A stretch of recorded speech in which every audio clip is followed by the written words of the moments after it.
loved this trailer. So imagine my shock when it didn't do that well when it debuted last week. It had a tease on Good Morning America. It had all the bells and whistles. Disney, mobilized the empire. They had Marie Tran, on other people's social media because she doesn't have her own account, talking about how excited she was for all of you to see the new trailer. Then they had it on GMA. Then they pumped it out on the internet. And everybody was like, meh. So before we break down the trailer, I want to break this down from a business perspective because it touches on a lot of the stuff we've been discussing lately as Hollywood tries to forge a new path, but it's not going to be as easy as it was at the beginning. All right, so right now this teaser trailer is at 8.9 million views, which is only okay for the new Disney princess movie. It never trended when it debuted, which I found very surprising, at least not in the United States. Never even, I think maybe it got into the top 30, but it never broke top 10. It should have broken top 10. I mean, that's just nuts. So some initial thoughts are maybe it was too early. I thought this trailer was amazing. I know Disney Animation's very excited about it, and they wanted to get it out to get the hype engine going. But there's no hype. Darn it. So maybe it's too early. I mean, this movie comes out in March 2021. It was supposed to actually be coming out next month, but it had to be pushed. Maybe people feel, yeah, right, who knows when it's coming out, so we're not going to get excited just yet.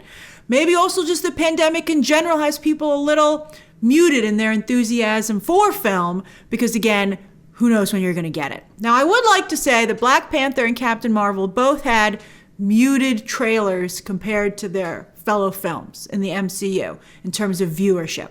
But then, of course, those movies exploded when they actually hit the multiplex. So this is not necessarily game over for Raya.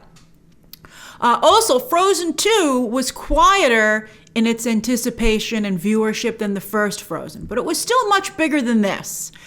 So Frozen 2 had the benefit of being a sequel. We're going to talk about whether or not they should have just made Moana 2, to be honest with you. I mean, I think this looks phenomenal, but when I see the weak out of the gate performance, I'm like, oh, should we made Moana 2 instead? Now, on that note, also, speaking of Disney Animation, this is another departure for them. They just learned this lesson, very difficult with Mulan, the live action Mulan. There were a lot of problems with Mulan, it turned out. I defended that film. I liked what they were trying to do, but when they had the concentration camps, that's just really, Disney's got to go stand on their own with that one. I mean, that was just game over for that film, as I reported. But I think that, they stripped away a lot of what people like about Disney animation and Disney animated movies with the live action Mulan and Disney live action adaptations of those movies. And, you could argue that you have the same problem here. It's not princessy enough. People love their ball gowns. People love having them in princesses in a castle. They love the royal aspect to it. You can't just be a princess in name only. And you've seen that the Disney princesses that aren't as princessy, while they certainly have their fan bases, they're not at the level of the other princesses. One of the reasons that Tiana was made the way that she was, that movie was, crafted that way, was to get her all the trappings of a classic Disney princess. And it has helped the character. I love Tiana. She's a great character. And also, there's no songs here. I mean, there might be songs in the movie, but there aren't any songs in the teaser trailer. People want something very specific from Disney Animation. Now, that might be frustrating to Disney Animation, but dems to breaks, that's the space you've carved out for yourself. People like McDonald's because it tastes like McDonald's. No one's ever like, man, I wish McDonald's would change their recipe. Same with Coke. You don't change what works, right? Even if people do complain about it sometimes, they don't really mean it. All right, now also, when it comes to animation, this reminded people a lot of another piece of animation. That's, of course, The Last Airbender series. So I think that you could have some problems there and that people might feel it's disloyal to like this. They're like, I like Avatar, the animated series, and that's had a very complex saga, a lot of drama as it tries to go to live action for the second time over at Netflix. The two creators having just quit their own project because of differences of opinion in terms of representation, in fact, it's rumored to be. So people might be like, man, I don't want to support this. I want to keep supporting The Last Airbender, and that's a problem. So maybe it would have been better to hire people, and it's a lot like a lot of animation we've seen at other places. People, smaller animation studios that have taken risks. So for Disney Animation to come in here and be like, now we're going to do it.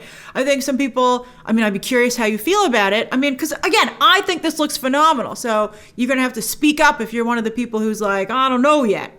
So I think that you have that, it's a little bit of like Disney coming into a space that others took the risk to carve out and not working with those people. They did bring on Carlos Lopez Estrada to co-direct, and he did Blind Spotting with Daveed Diggs, which I know some of you have seen and have spoke very, very highly of. But Carlos Lopez Estrada is not from the Southeast Asia, and he did make a movie about Southeast Asia. So as talented as he might not be the right person for this project. This also, side note, makes you realize what a mistake it was for Nickelodeon not to do an Avatar animated movie when they had the chance. Hello?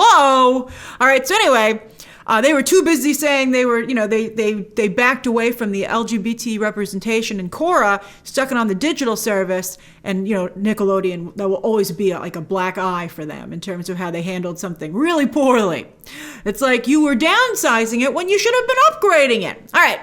Now, speaking of representation, we are in an age of representation. We talk about it a lot. And I can see from your comments that some of you are suffering from representation fatigue, which, we got to keep going. But I think you also, at the same time, Hollywood needs to understand the fatigue aspect of it. So I think what people are tired of is when people just go through the motions, right?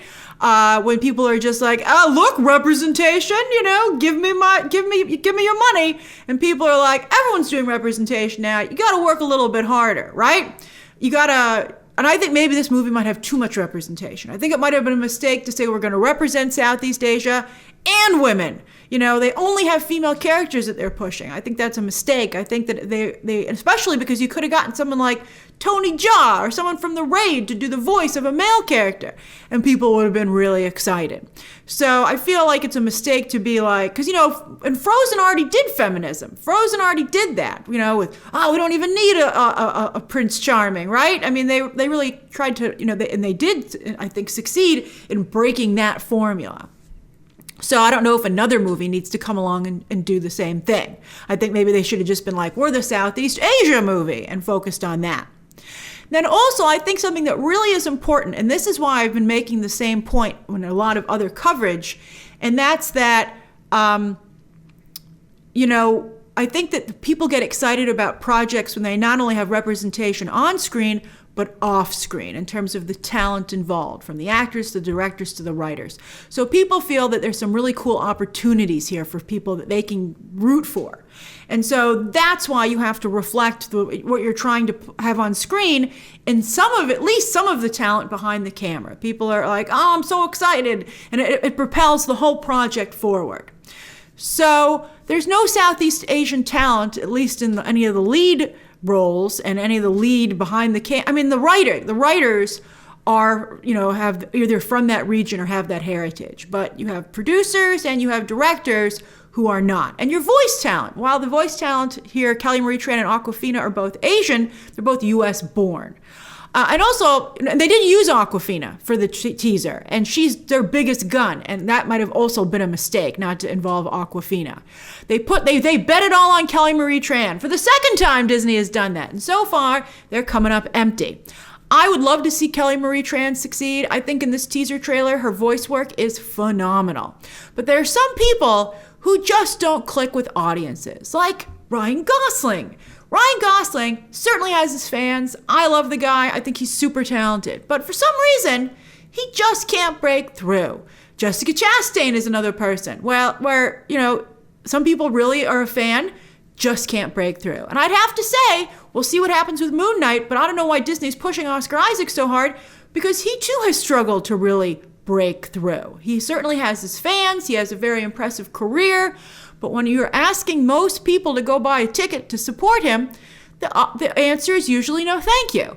And so I get concerned that Kelly Marie Tran might unfortunately be in the same category. Why couldn't she move the needle on this? And I would again implore her to get back on social media so that she could really, get in there on this. You know, it's not enough just to do a little presentation. She's got to really get in there and promote this and show that she can move the needle. Talent today needs to be able to move the needle if they're going to be a star and promote a project. And right now, Disney should look at the way that the Raya teaser trailer debuted and say, uh-oh, we got no needle movers anywhere on this.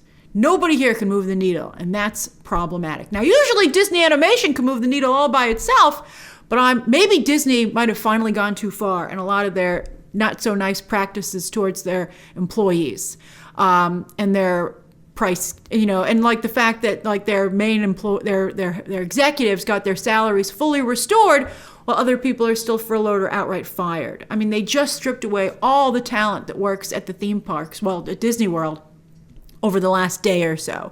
And that's really horrific, that these people are out of a job. And, you know, I think that Disney's been very cutthroat for a long time now. They've always been forgiven, but they might be finally reaching a tipping point where people are like, you know what?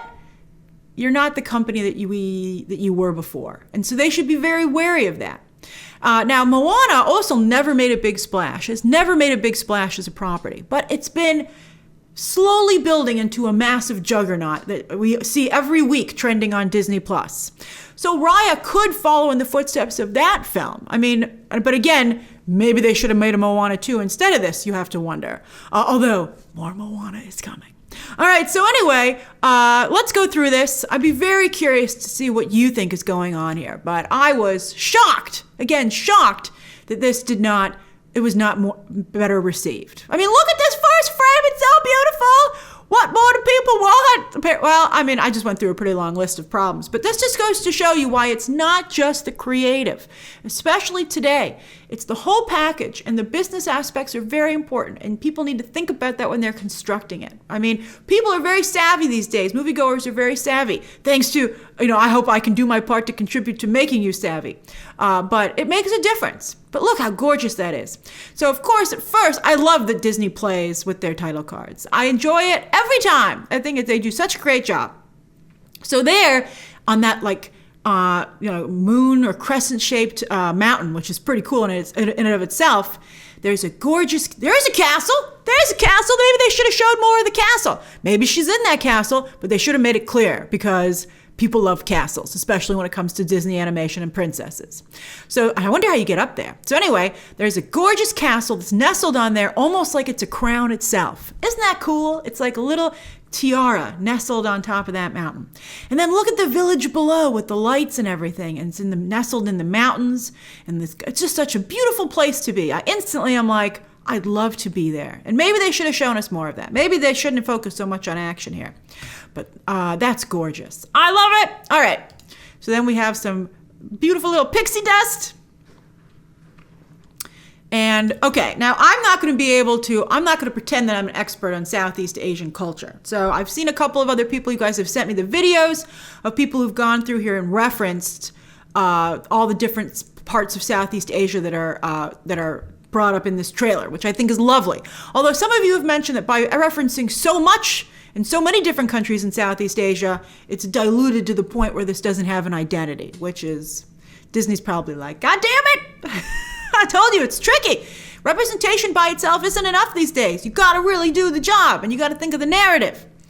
So here's our leader, Raya, as a small girl. She looks so great, but she also looks a lot to me like Princess Katana from Mortal Kombat. She's also a princess. All right, so anyway, she's even got the face shield, very in fashion these days, the world over. And she's getting ready, just like Mulan, to do battle. She's got, does she have thumb holes?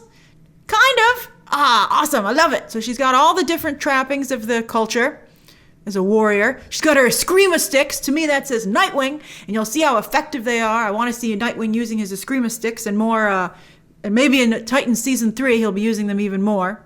He was using a bow staff at the beginning of Titans Season 2, and then someone cut it in half, and he was like, Eskrima sticks, I love these. So anyway, all right, so she's getting all dressed up. She's adorable. I can already see the little Disney child. What are those dolls called? I can already see it. I mean, they're like, maybe that's what they were thinking here. They're like, it's toy. Look at the detail on the hair with the strands there. That's incredible. But she's dressed exactly like someone from the Southern Water Tribe. There's a better shot and we'll discuss it there. But I do love her ninja moves. She's adorable. Also, look at the detail work on, I don't know if this is a palace or what, but look at the way she's in the rain. Oh, look at her move. She's great. Silent and deadly. And adorable. Silent, deadly, and adorable. But look at the detail work on the roof there. That's just really incredible. I love it. So I love the circular doorways, of course, very popular in Asian culture overall. So some of you said Tomb Raider. I'm thinking Indiana Jones. I love it. All right, so she's looking for clues. There she is. She looks great. She looks really, really good. So she's like, all right, I can do this. Traps! She's very good. Look at, there's a pattern on her pants, actually. That is great detail work. That's amazing. All right, so lots of nets fell down. So she's like, don't worry, I have Tuk Tuk. Oh, adorable. I think Tuk Tuk's also a girl. And soon to be at your local toy store. She's like, focus, Tuk Tuk. I don't know what Tuk Tuk's going to do. But it's going to do something adorable. I like this Gimme Some Shell. That's very cute. Every Disney princess needs a character to hang out with, and she has this one. Tuk Tuk, of course, as many of you have pointed out, even I know this one, thank you, Amazing Race, is the name of a vehicle that's very popular to get around in Thailand, and of course she uses her Tuk Tuk to get around, as you'll see later on in this teaser. All right, so there's a puzzle, a door puzzle. So you has illustrations on it. I think it's like probably dragons. And as you can see, she's going to have to, we'll see, but she's going to have to line it up appropriately, right? It's a puzzle that's fun, but not too difficult because we don't have all day. So look, that's a great picture. Look, that's a great shot of her look. I love the braids in her hair. But it's Southern Water Tribe. It's so Southern Water Tribe that I can't believe. I'm shocked that nobody watches or is familiar with Avatar who worked on this. And if they were, they should have said, excuse me, we are blatantly ripping off a very popular animated show. Can we at least change the color? That's what I would have said, because it's just so Southern Water Tribe. Like if someone told you this was a still from an Avatar The Last Airbender movie from them, you would believe it. And so that's problematic to me. So she's like, yeah, I love her determination. They're like, I like that they put Moana first. I think that's interesting. And the director, Don Hall, co-directed, one of the co-director here, co-directed Moana. And then they also have one of the directors from Frozen. I mean, not the directors, I'm sorry, the producers from Frozen. So speaking of water doing crazy stuff, here it's flowing upward, and it's got dirt in it. She's like, here we are. It's so beautiful. It's gorgeous. What do you people want? They're like, I love it, but it's not a castle. Disney Animation's like, God damn it. All right, so it's beautiful. It's got these, what is it? It's like Avatar a little bit too. James Cameron's like, everybody's copying me. It's like, what do you want, James? You gave him like over a decade to copy you. Taking too long. All right, so she's, this is obviously her training. I mean, everyone on the face of the earth knows that this person that she's going to have to fight is her dad. Right? Or big brother, something like that. Now that's a different sword than the one we see her have later on. So I'll be curious to see what happens. So he's like, you made it past that very easy puzzle. And I'm like, nice mask, buddy. Although we've seen a lot of characters wear similar masks as well. The detail work on this, though, is still incredible. I feel like I recently did an interview with a podcast, Ryan Condal and David Mandel, who do a podcast on movie memorabilia. Also the showrunner of the new upcoming HBO House of the Dragon and showrunner on Veep. But anyway, they talked about how it's great when props have a feeling that they were made by hand. And these are not even real props. Forget how they were made. But they said the mask still looks like it's a real thing to me. Like I feel like it should exist somewhere. And again, Disney's like, it will be available for purchase. All right.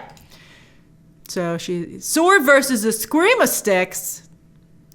He's like, your fancy footwork means nothing to me. All right, so she's like, in the future, and apparently there seems to be some kind of drought going on. Now look at this again. So that's a different sword. But look at the detail work even on this saddle. I mean, that's incredible, down to the dust on it. I mean, that's really great. That's really cool. I like this character so much. Why are people more excited about this? All right, so a lot of swords running around these days, but that one has a cool stone on it, a kind of cool teardrop water gem. These people are what, praying? I wonder what they're praying to. That's interesting. Pretty complex to put religion in a Disney animated movie, Disney. They're like, we're just going to chew all the difficult subject matters and we're not going to choke on them. I'm like, be careful. All right, so being trained. A lot of cool moves. I think the fight choreography and the cinema and the way it's being filmed are very impressive. He's obviously going easy on her, unless there's no way he's that weak. So she said, and so you see, it's obviously the same guy. So I think, obviously your dad. They should be really careful though. I think that you have to be representative of the culture and the people who are in it, but there's often a criticism of the way Asian men are depicted in particularly Hollywood productions. So like Li Shang was pretty freaking masculine in Mulan, and they didn't even put him in the new one. But, I would be like, make sure your male characters are very masculine. I mean, I really think that's important. I think you want to be respectful to Asian men. And they, everybody wants to feel represented. You got to be really careful. You got to look. I mean, Disney has like a committee. Did you know that? Disney has a committee of people who work there who are specifically supposed to watch out for stuff like this. So they're really asleep at the wheel here, man. Or there aren't very many men on it.